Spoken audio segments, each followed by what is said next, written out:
John Correia discusses his decision to ban Sig Sauer P320s from active self-protection's training courses. That and more on this episode of the Weekly Reload Podcast. No, the devil's got no hold on me.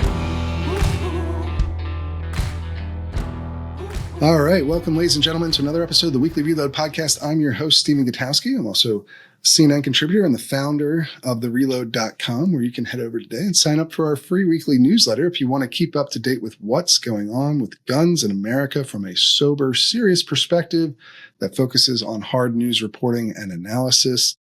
This week, we are going to be talking about the SIG P320/M18 controversy that is really intensified of late. And to do that, we have a similarly sober personality from the Active Self-Protection YouTube channel and company, Active Self-Protection Plus app as well.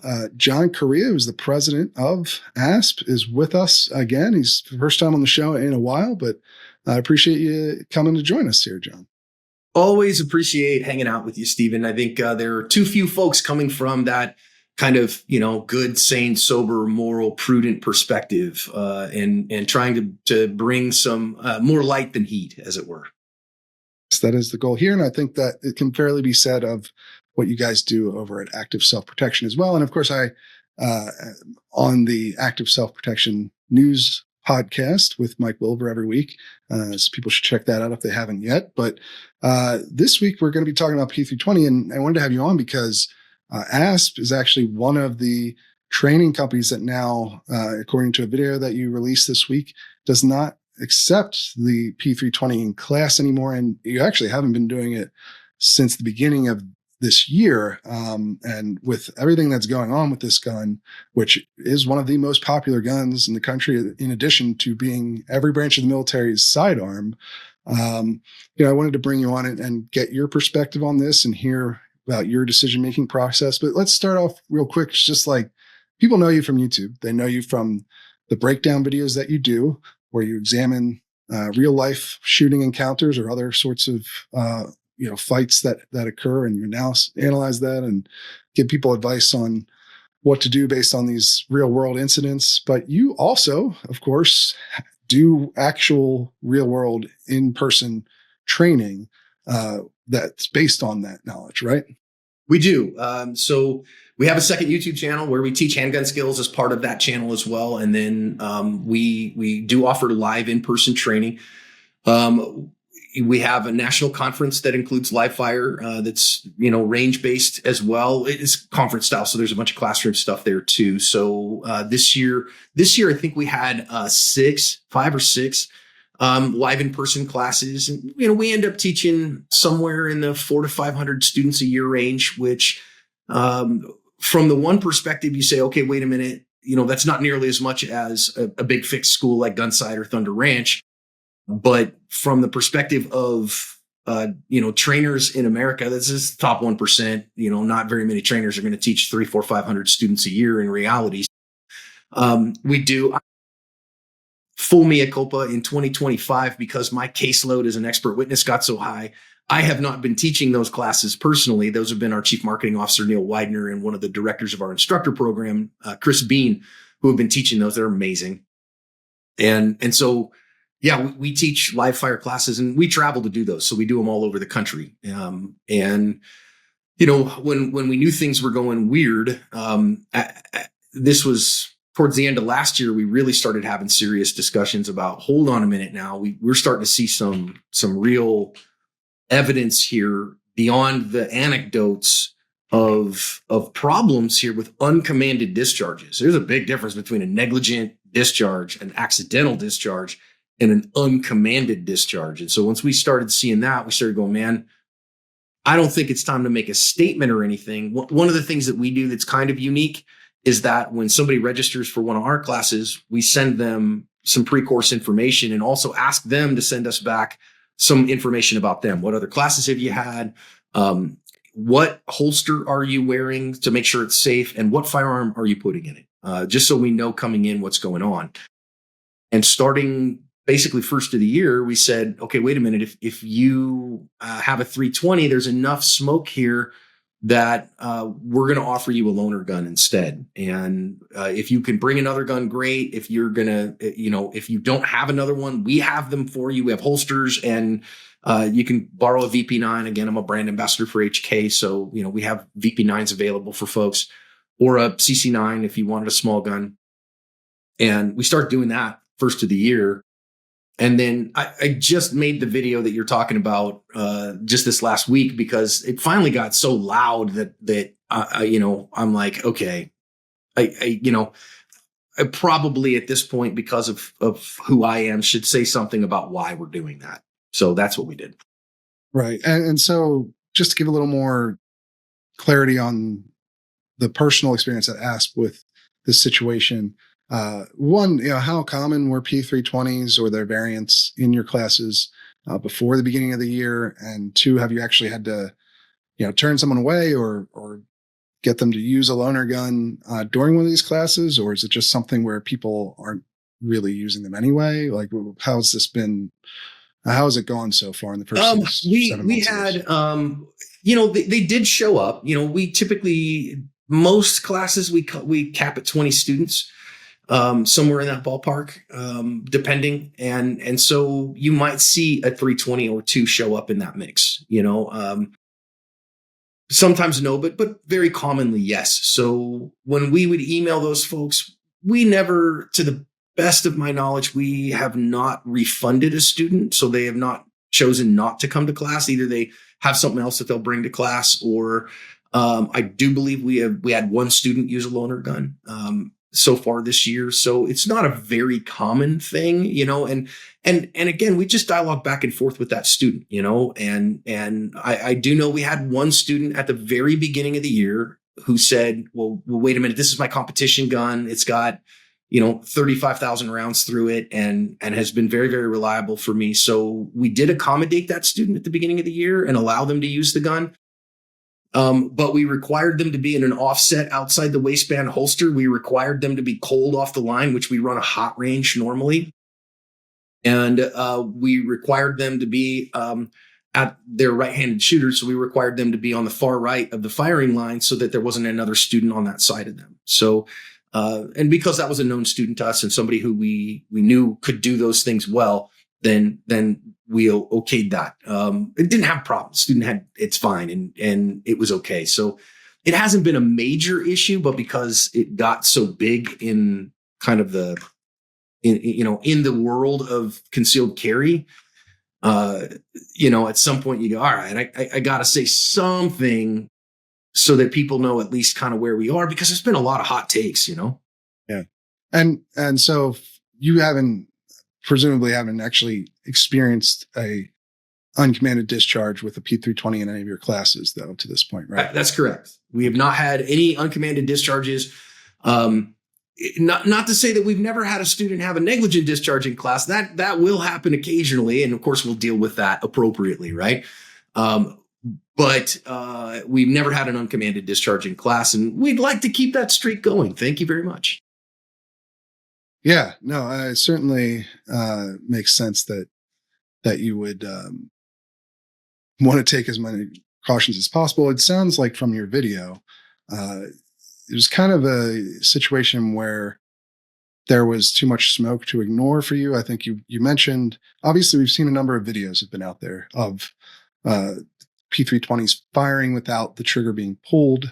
Now, not all of these videos are crystal clear, which is something I think you admitted in your own video on this, but they, there's enough of them, I guess was the point you made, that it was a problem. Especially, I think you highlighted when guns have gone off while holstered. That's been a particular problem for you.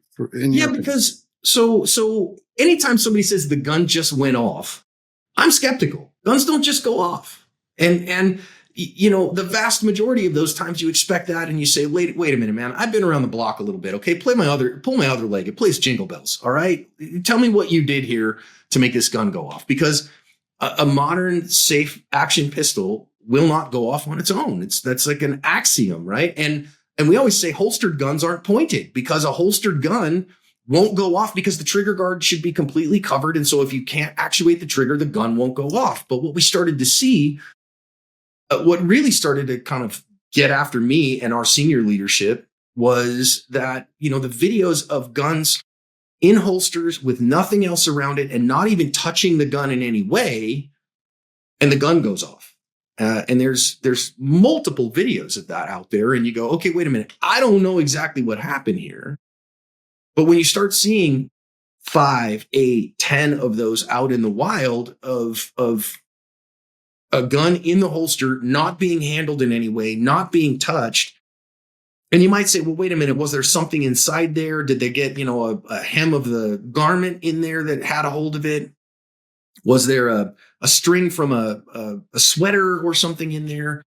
And so sometimes you can figure those through, but you start seeing enough of them and you go, I don't know what the problem is. I don't claim that. And I'm not even saying, we haven't said that the 320 is banned for forever. Like that gun is dead to us. No, we said, wait a minute, pause. We're not going to allow it for now until we can figure out what the potential issue is here. Because it could be, well, if the gun is so and so old and hasn't been cleaned in so much, then you get tolerance stacking issues to create this problem. And it's solved by, I don't know, I'm not a gunsmith, right? But it's solved by making sure that the gun is clean and this part is within tolerances.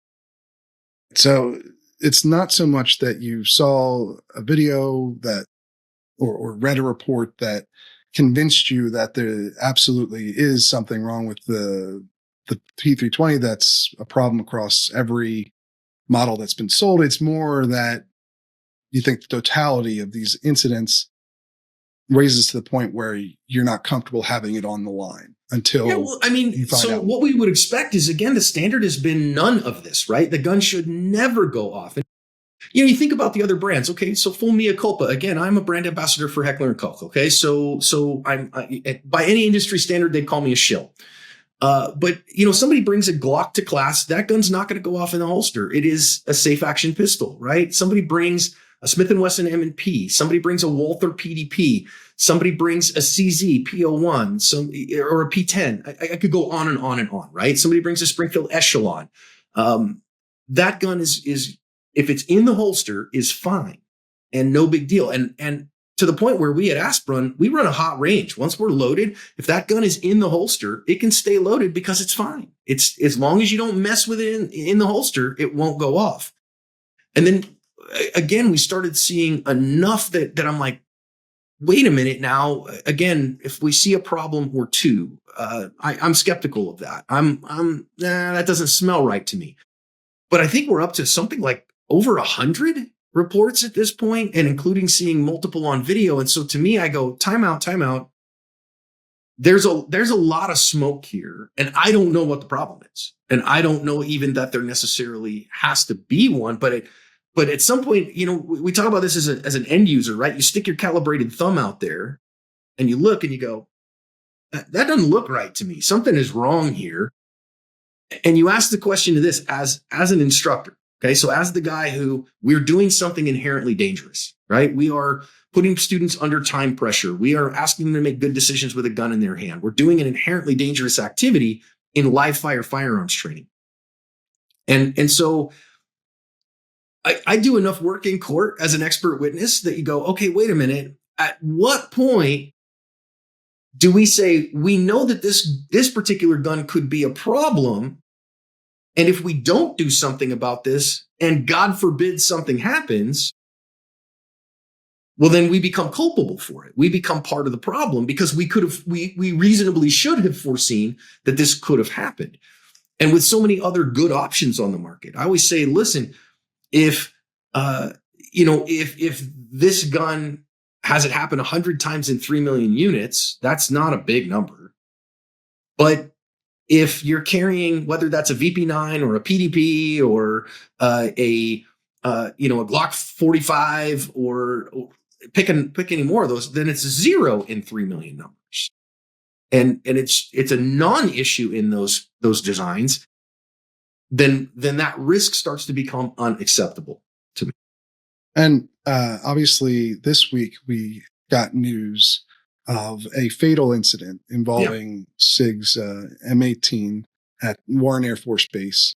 We don't know the details of the incident yet. They haven't been released. The Global Strike Command, which basically runs like our bombers and nuclear weapon division of the Air Force, they've paused the use of the M18 because of this incident, and they are investigating the causes here. And so I guess, was that what made you finally, want to reveal that this was something that you guys had already decided you're not going to allow your the trainees to use at your events from guard? Is that why you wanted to speak out, because that happened? That was probably what prompted finally making a public statement about it. Again, we started this discussion back last October, something like that, November, but we didn't have any live fire classes coming up for a couple months. So it's kind of a soft discussion for a while.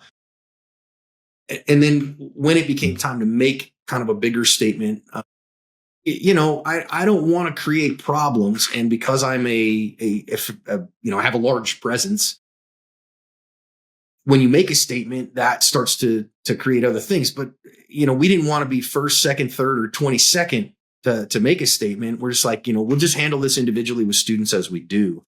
But at some point, I have a bigger responsibility into the broader community too, because not just to the folks who are coming to classes, but the folks that are carrying that gun every day and rely on me for information. Silence at some point becomes culpability. Not legally, but morally. I'm a guy that believes that I answer to Jesus for what I do. So, I want to be responsible in the community. So, and I'm not a SIG hater. Sig Sauer makes fine guns. If I could find a good German 226, West German 226, I'd buy it, man. That's a cool gun. We have plenty of students show up with P365s. Those are still welcome on our range. We don't have any problems with those whatsoever. They haven't seen the same issues with those. And so we don't have any problems with them. We just worry about the safety of our students. So it was the airman, when that one, which the best details I have right now is that he took the gun and in a holster off and set it down on a table. And the holstered gun, the act of sitting it down on the table in the holster, the gun went off and shot him. Well, I think that's the rumor right now, right? I know the Air Force. That's the best I've heard. Whether that's true or not, I'm not sure. They're still investigating the details. At least officially, there haven't been any, other than that there was an fatal incident that involved the M18. They haven't released the details of what's happened yet. They said, we're pausing. In the meantime, we're going to switch to rifles, actually M4s. For and the FBI report. There was an FBI report as well on an incident with the Michigan State Police. Yeah. And I think when you read that, actually, I appreciated it because it was careful. It didn't say this gun is problematic and wrong. It said, we're not sure, but we're worried, is kind of what it said at the end of things in the conclusions. Right. It concluded that, one of the trigger safety mechanisms could be disengaged under certain circumstances that may be mirrored in everyday motions of police officers. Essentially what they were saying, that's a possibility they saw when examining the specific gun that had, an uncommanded discharge. And so they didn't go any further than that necessarily. They called for more investigations. And right now there's a lot of investigating of the M18 and P320 going on in the military and federal law enforcement circles. But no concrete conclusions yet. And SIG itself has put out, a statement on all of this. One, that they're complying with the investigations, but two, that they're insisting that there's no design flaw with the 320, that it is safe, that the mechanism works as intended. And in fact, and of course, you are not the only one you guys are not the only group to have banned P320, at least temporarily, from use in training courses or in competition shooting. The IDPA just today, actually, as we're filming, announced that they won't allow P320s in their competitions at the moment.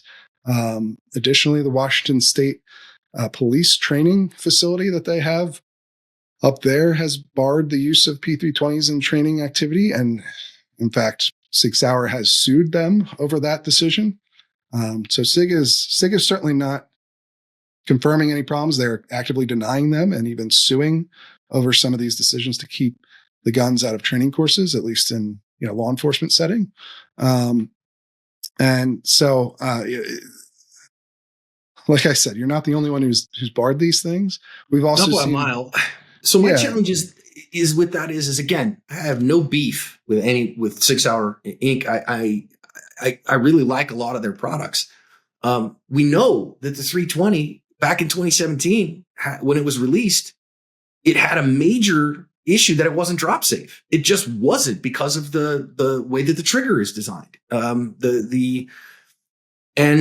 quite frankly, that was a repeatable problem that people could show. That's, I guess, been one of the issues of this latest rash of issues with the 320 is, first of all, it had a verifiable issue early on in its release back in 2017, and you could show that it wasn't drop safe at certain distances from certain angles, at least.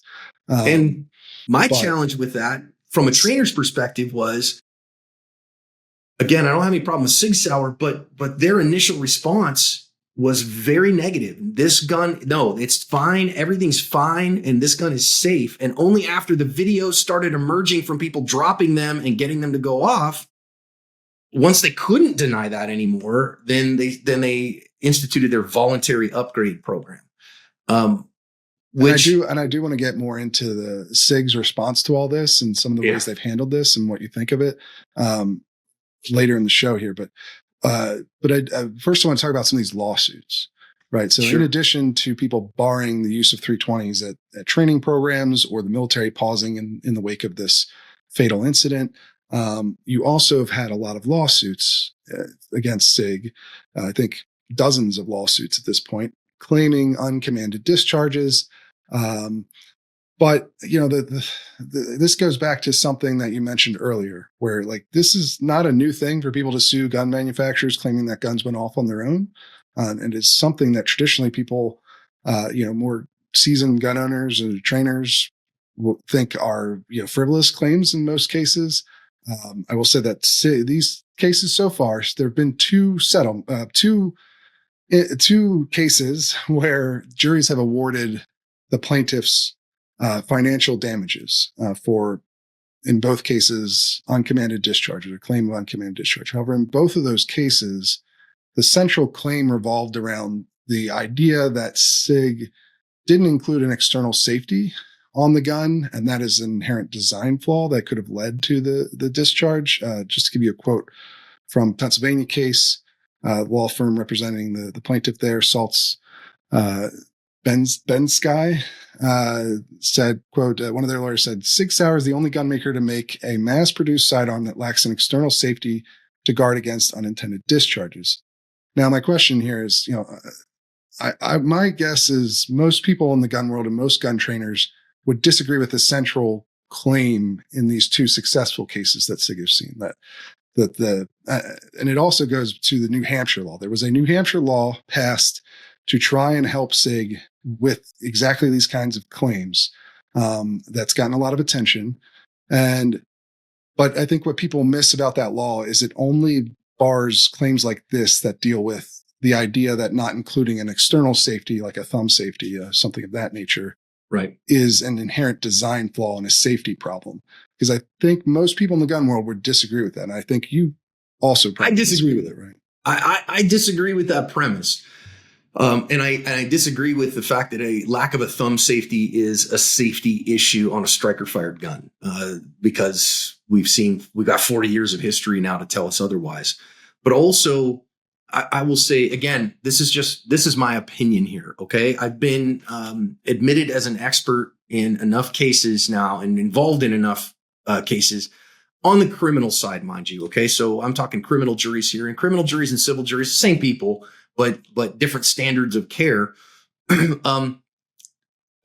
Juries will come to decisions about stuff and find a reason to justify their decision many times. And so the reason that is stated may not always line up with why they initially made that decision to begin with. Sometimes it's a justification for that decision. And we do this too. This is how humans make decisions, right? So, a fantastic book called The Righteous Mind that talks about how humans make moral decisions, that we make intuitive decisions and then backfill them with reasons that we make those decisions. Jonathan Haidt, fantastic book to read. And we all do it. It's us. It's not like that side does it and we don't. No, everybody does it. That's how human beings work. So I'm not saying that juries are lying by any stretch of the imagination, but they go, there's a problem here, and we're going to make an award based on that problem, and now we have to justify why we did it. And so, here's a reason that we can do it, and so they do.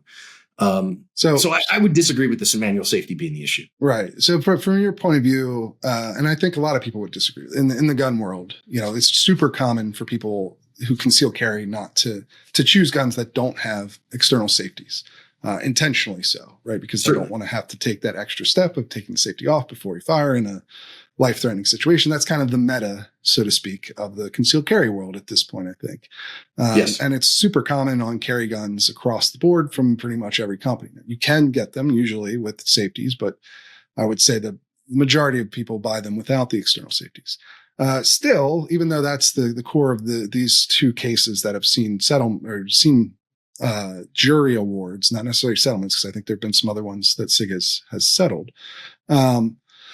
But that even though you don't agree with the premise of what some of the lawyers in these cases are saying, you think that perhaps the juries are going off of more than just this idea that it doesn't have an external safety, and that it doesn't reassure you. Based on my experience with juries, I have seen, and I mean, talk to trial lawyers and they'll tell you the same. Juries key on things. And I always say a jury is a 600-year-old dragon that, so the average, you get 12 members in a jury. That jury then has an average of 50 years of life experience. So it's like it's a dragon that has an IQ of 1200 and is 600 years old. And what is that dragon interested in? I don't know. But I do know that the defendant is crunchy and tastes good with ketchup, and you want to stay away from the dragon if you possibly can, because the dragon makes decisions that can seem inscrutable at times. So, the fact that there are two verdicts there that the jury has come back, all right, having not looked at all the facts myself in those cases, having not followed the case very, very closely, I got a full-time business. You go, okay, I still have enough trust in the system, even though it gets it wrong sometimes. I still think the jury, generally speaking, gets it right. And that's why we have an appeal process as well. So, right. Which SIG is appealing, these cases are not necessarily finalized at this point too. That's important to keep in mind. SIG is defending themselves in a lot of these court cases, and again, maintains that the 320 is safe. But for you, it's less about these lawsuits and more about some of the videos that you've seen yourself, I guess, right? It is. I mean, the reports are there. And again, as the reports stack up, again, I have a responsibility to the students that show up on my range, and not just the student carrying the gun, but the other students in the class and the way that we conduct the range. And I'm responsible as a firearms instructor to make sure that the benefit that my students get out of the class isn't overshadowed by the risk they take coming to the class. You always have to make a risk-benefit analysis of everything that you do in class. And that's from firing a live round, drawing a gun out of a holster, moving, that there's 100 of these things. So this is not like an isolated thing that we're just like, we're going to do all kinds of crazy stuff. We're always assessing risk at active self-protection and asking, is the training value of this worth the risk that it brings, or the potential risk that it brings? And right now we've said, okay, there could be a risk here, and I don't know. I'm not positive. And I would guess there's the overwhelming chances that nothing happens, right? The overwhelming chances that it's fine and everything's okay. But given that there are so many other choices available, including just borrow one of mine, get all of that stuff. And if you choose to carry it afterwards, your 320, hey man, it's a free country. I'm not going to be there for your stuff. And I'm not telling you can't. I'm not telling you it should be legal or fine worthy. I'm just saying, where I bear the liability, I'm gonna pause for now. Okay. And it's really about those instances, the stuff we saw on video. I've seen probably, gosh, I want to say 4 or 5 videos out in the wild right now that I've seen personally that certainly look like an untouched gun in a holster going off. At least one of those causing injuries that I've seen, and all of them scaring the bejesus out of me. That you go, man, if I can't trust absolutely rock solid that that's not the case, then I got a problem. And now none of those have been on a range, none of those have been in a class. But if that is a possibility that a holstered gun just by some confluence of circumstances goes off, man, then I have a responsibility to try to ameliorate that risk. And that's how we're ameliorating it for now. And it's not a SIG-wide ban, as you mentioned earlier. It's specific to this model, the 320, and like the 365. You haven't seen similar issues. I haven't seen any of those issues with the P365. You want to bring a 226, a 229, you want to bring any other Sig Sauer product, we have no problems with it whatsoever. The 365, when it came out, had a few quality control issues, but no safety issues. And so now it's actually probably the most popular micro, not even probably, it's unequivocally the most popular micro compact 9 on the market. And so we see a bunch of 365s. Usually when they bring them to class, they don't bring the regular tiny little 365. They'll bring a 365 XL or a macro because they're going to shoot it a bunch. And those are fine. We have no problem with them. Yeah. I mean, it's really, from your perspective, it's singular to this particular model of SIG, the 320. Now, obviously, there's a lot of variations of the 320. Would that include, like, I have a SIG 320 X5, right? That would not be allowed either. That's correct.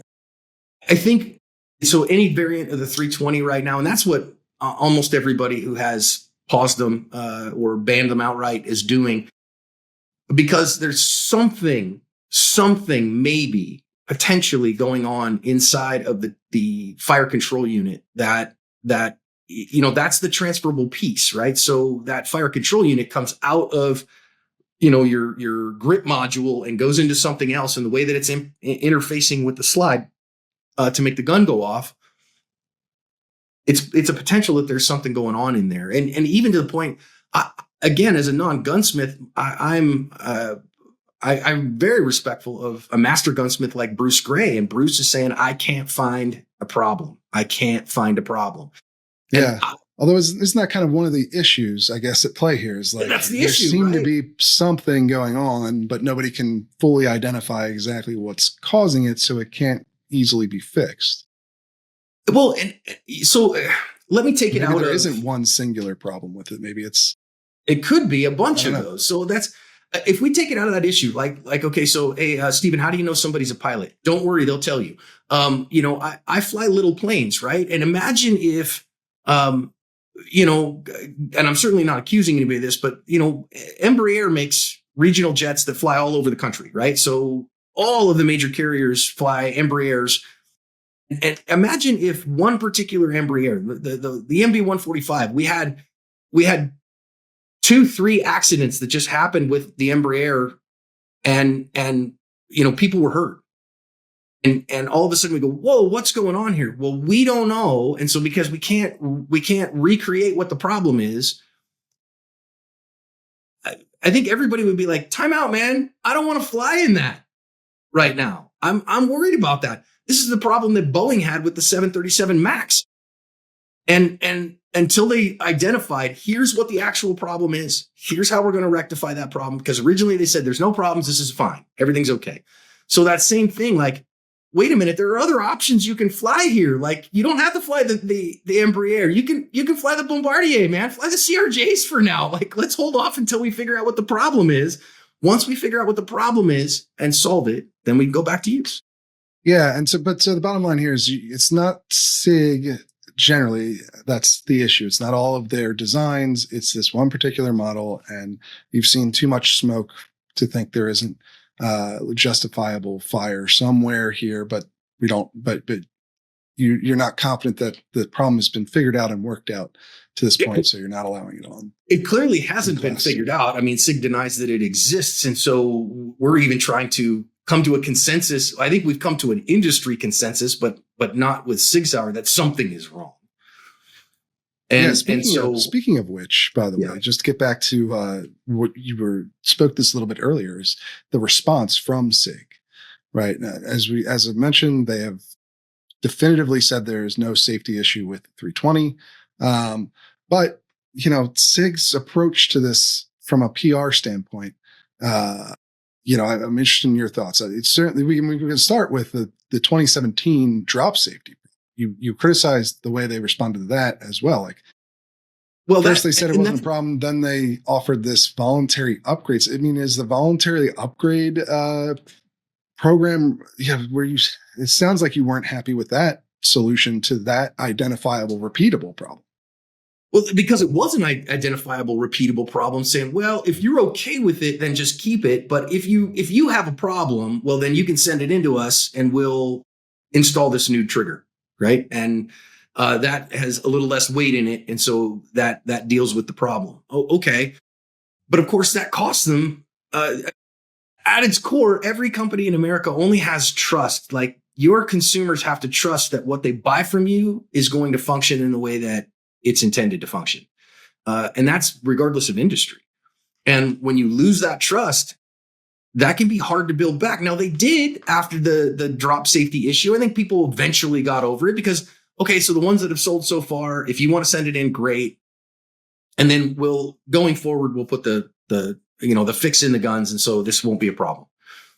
I do think that answer, it came late and it came after a bunch of denial, and that cost some trust. And it wasn't quite up to the standard. The echo of that is echoing here.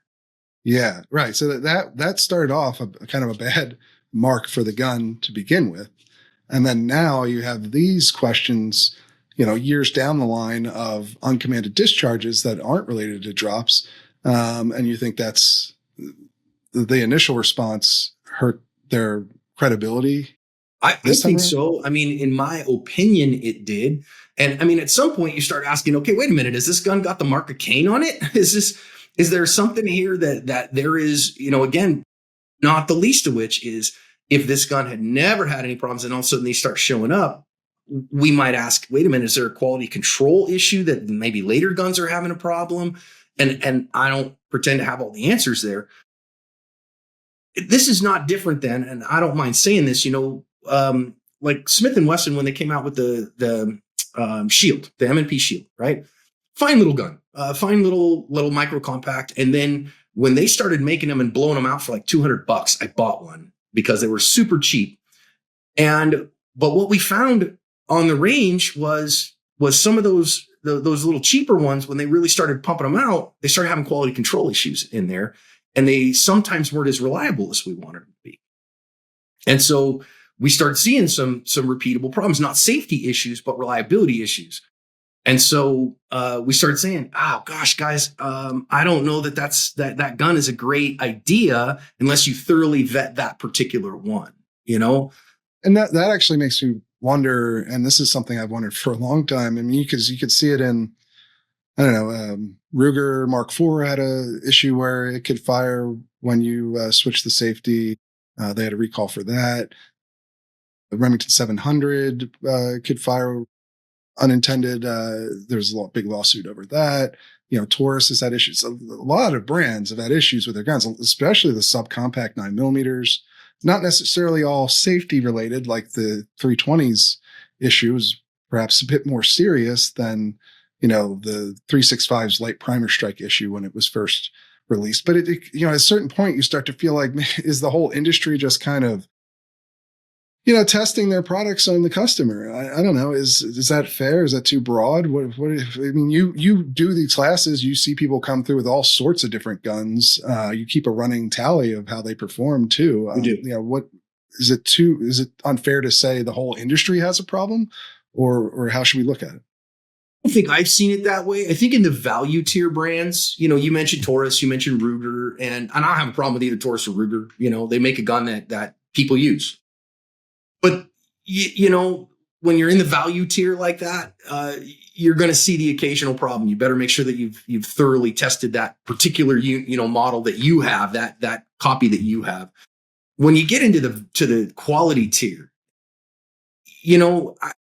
we're just, it's been this way for years and years and years, but you bring a Glock, as long as it's lubed, it's probably going to run fine. Unless you futzed with the internals yourself, it is going to run. And it's not going to shoot when you don't want it to shoot, and it's just going to run. Again, an HK, it's just going to run. You know, it's like it or hate it, it's just going to run. Walthers, they're just going to run.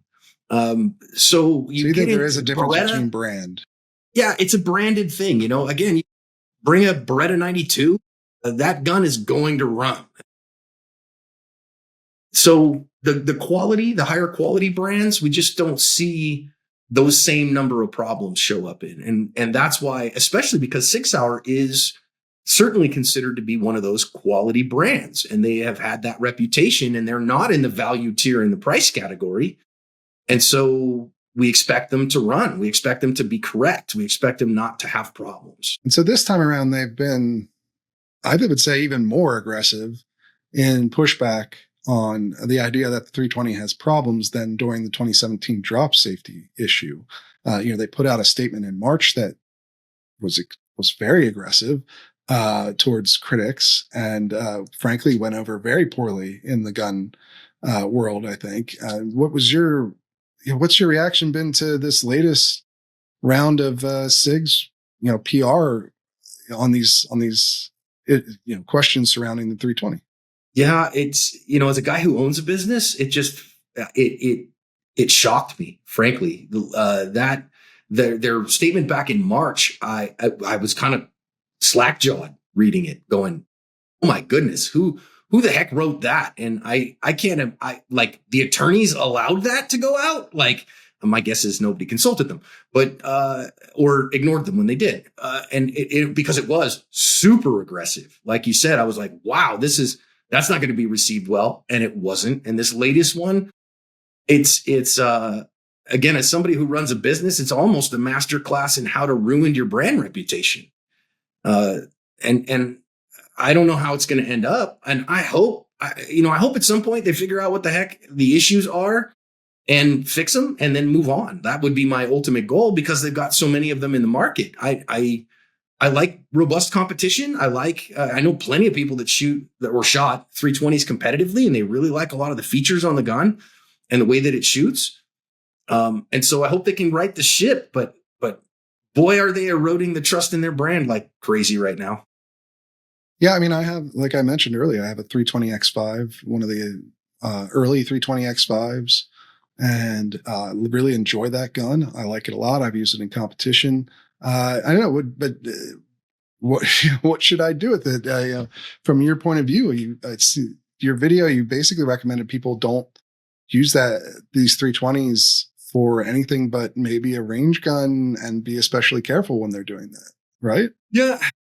I mean, the problem is, like, okay, so I grew up as a D&D nerd, right? Like, and you got to roll like a natural one here. Like, you got to really critically fumble to get a problem, because there's not that many of them that are going to have a problem. And so I said, look, if you feel like you have to carry a 320 right now because it's your only choice. Now, if you had other guns in the safe, it just seems to me to be a no-brainer. If I've got something else that's not a 320 in the safe that will work for what I'm doing, whether that's concealed carry or competition shooting, then use that, because it has a zero risk, right? So if you're like, well, I could carry my 320 or I could carry my Glock 19. Well, given the relative risks here, I would carry the Glock 19. That would be my choice. Now, if you're like, look, I only have, this is the only gun I could buy, and I can't afford another one, and that's the only thing I can do. Okay, it should be fine. Would I carry it? Now I will tell you, this is against everything that I would ever say. If that is the place that you get in there, I would carry that gun on your person in an inside the waistband holster, chamber empty. First of all, SIG only recommends carrying it chamber empty right now. Secondly, given that it could have a problem. Now, I hate, as a firearms trainer, as a guy that analyzes defensive uses of force for a living, I hate empty chamber carry for concealed carry. I've seen people lose their life trying to chamber around in the gun. In gunfights, those that half second really matters. So I I don't recommend that under any other condition, but if you had to have that gun on your person and it's the only way you can, well then okay. If I was a cop that was required to carry this on duty, most departments will allow other guns. And so if you can, I would be cautious with it right now. But if you have to, because that's your department policy and the only authorized one, I'd make sure that my holster was way offset and that I was very careful with putting my lower appendages under the muzzle of that gun. Yeah, pretty stark advice there. I mean, well, and the fact of the matter is, I don't want to think about my gun on my person. Like I carry a gun every day, right? Like, I mean, I carry a gun without a manual safety every day as a concealed carrier.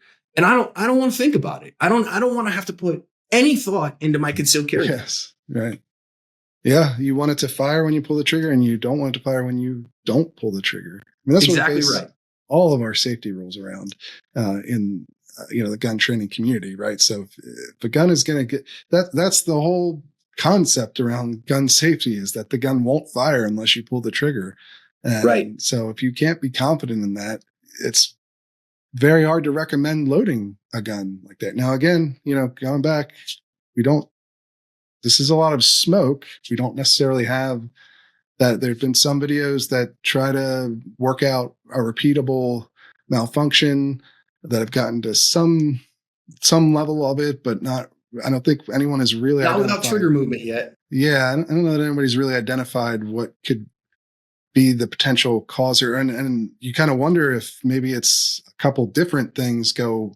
The Swiss cheese stacks the wrong way in a couple different ways that could be a problem, and that would be a real nightmare to try and figure out and fix. But Sig, I mean, they have a lot of other guns out there that don't seem to have these issues. Like you mentioned, the 365 being an extremely popular model of firearm. That's what I carry, a 365X macro personally. But, as a company, if you've got millions of guns out there that may have some design flaw that causes them to fire uncommanded, that's a huge problem for the survival of your brand, I think. Well, and as an engineer, I can't imagine, I used to operate nuclear reactors for the Navy, and sometimes you'd have a problem in a cabinet or something that you'd have a hard time with. We called it chasing gremlins. You're like, look, man, we had this thing show up and then we go to check it and everything's fine. And then something else goes wrong. And I don't know what's going on, but we're chasing gremlins in this cabinet. I can't imagine chasing gremlins inside of the fire control unit of a pistol. And, as an engineer, like that's your job, but like a non-repeatable problem is just that, like, it's not repeating. So I don't know what the problem is. Yeah. Well, maybe these, maybe these investigations that are undergoing in the military right now will come up with a solution. I hope so. Hopefully. I really do. I want that gun back in service. All right. Well, look, we appreciate you taking the time to come on and explain your decision a little bit further in more detail with us and answer some questions here and, go through everything that's going on with this gun. Because like I said, it's a very important gun. Frankly, like this is what the military uses, every branch as its sidearm. And it's what millions of civilians own and carry as well. So, the problems with it are serious in that sense, that it has a lot of consequence because it's not some rare collector gun. This is one of the most popular models of firearm in existence today.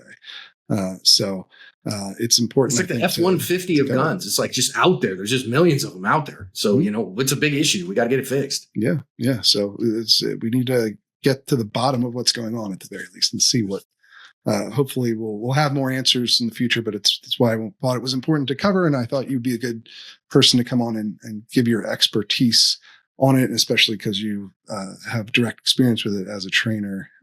So appreciate you giving us that insight. For those who want to follow you and your work more closely, where can they do that? Well, if you know me from YouTube. So if you just search Active Self-Protection on YouTube, we'll come up. There are 2 channels there. You can find us on our website, activeselfprotection.com. We have the Asp Unlimited app as well. You can download the app from your Google Play or iOS and find us there. There's a bunch of free content in the app, or you can subscribe there too. We'd love to have you. Absolutely. And for people who are wondering about taking a class with you guys, what would be go to the website, activeselfprotection.com. has a listing of where we'll be and when. I don't think we actually have any seats in any of the traveling classes, but we do still have availability at our national conference in September in Kansas, and we'd love for people to come to us there.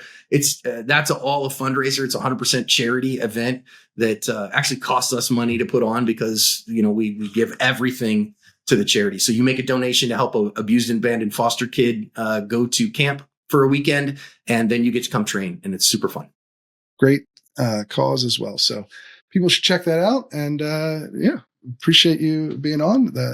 But that's all we've got for you guys this week. You can head over to thereload.com as well if you want to sign up for our free weekly newsletter or buy a membership to support our reporting and get access to hundreds of pieces that you won't find anywhere else, and get this podcast a day early as well. You can head over to thereload.com and check out all those options. But that's all we've got for you this week. We will see you again real soon.